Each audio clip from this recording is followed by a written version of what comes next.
Hey there, in this series we've been talking about social communication and all of the amazing aspects that go into it. It's super, super complicated, and yet we take it for granted, right? Except when we see that it's not going right.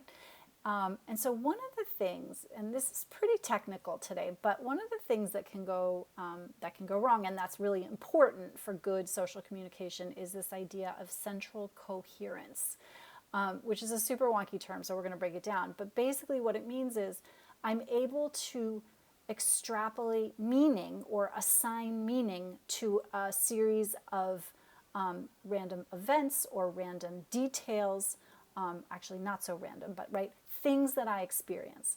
So what does that mean? Okay, so for example, if I see a lot of trees in front of me, I'm going to think it's a forest, okay? But there's an extra step there, right? It's not just that we look at something and say, oh, that's a forest. First of all, how do we even know that that's a forest, right? Because we've made meaning about it. We know that a group of trees, a large group of trees, is a forest. Okay, so what does this have to do with central coherence? Well, here's the thing. If I only see the trees, right? Can't see the forest for the trees. If I only see the trees, I've missed out on a whole experience of the forest. Okay, so I'm going to come down to like, how does this work in real life, which is for a very young child, for example, oftentimes I see kids who are like rolling the wheels on a car. And I'm looking for one here. I don't happen to have one, but you know, they're spinning the wheels and they're really only paying attention to the wheels, and they're playing with wheels. They're not playing with a car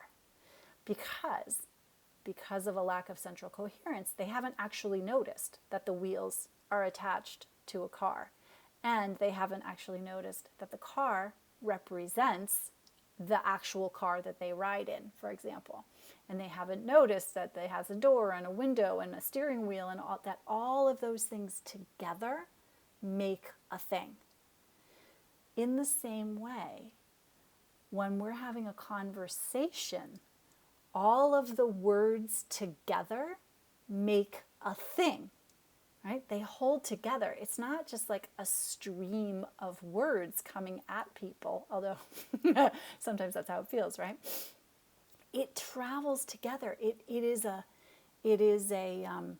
something that we can know and understand as a thing. And I know I'm doing a lot of this, but it like has to hold together. And so if you've ever met somebody, and I know in one of the earlier videos, you know, I talked about the person you meet at a party who just wants to talk about themselves, it's more than likely that that person can't hold together or has difficulty holding together all of the pieces of a conversation and seeing how they go together. That person likely has a problem with central coherence. Now, most people's brains are wired for central coherence, and some are not. And the brains that are not wired for this are not real good at social communication. It turns out they're really good at other things, or they can be.